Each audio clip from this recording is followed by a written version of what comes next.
رسول اللہ صلی اللہ علیہ وآلہ وسلم کی محبت کی علامت یہ ہے کہ ان کی طرف سے آنے والی ہر بات کی تصدیق کی جائے اور ان کی طرف جھوٹ جو منسوخ کیا جاتا ہے اس سے دور رہا جائے اور دنیا کو دور کیا جائے، کیونکہ رسول اللہ صلی اللہ علیہ وآلہ وسلم نے فرمایا نضر اللہ امرأ سمع منا حدیثا وفی روایت اخرى نضر اللہ امرأ سمع مقالتی ووعاها وأداها كما سمعها۔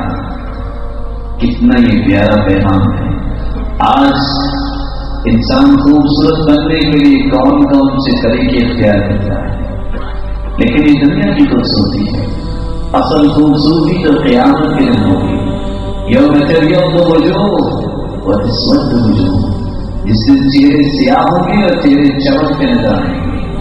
قیامت کا دن ہوگا جس میں اللہ کے رسول کی ایک حدیث یاد کی، جس طرح یاد کیا اسی طرح اس کو آگے پہنچا دیا۔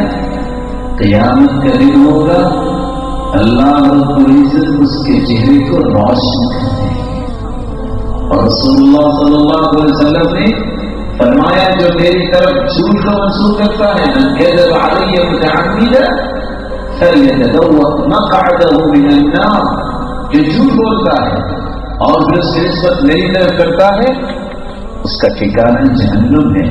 اللہ ہم سب کو محفوظ فرمائے۔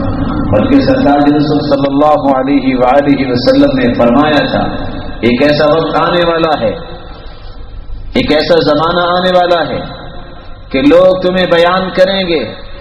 کون سے لوگ؟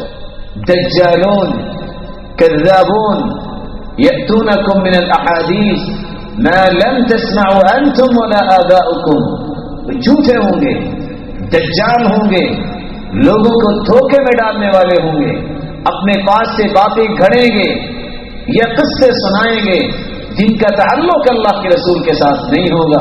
فإياكم وإياهم لا يضلونكم ولا يفتنونكم، ان سے بچ کے رہنا، کہیں وہ تمہیں گمراہ نہ کر دیں۔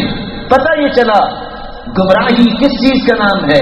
حدیث ضعیف گمراہی کی طرف لے جاتی ہے، حدیث موضوع منگھڑت قصہ کہانی اور بنائی ہوئی حدیث انسان کو صحیح راستہ نہیں دیتی، گمراہ کرتی ہے۔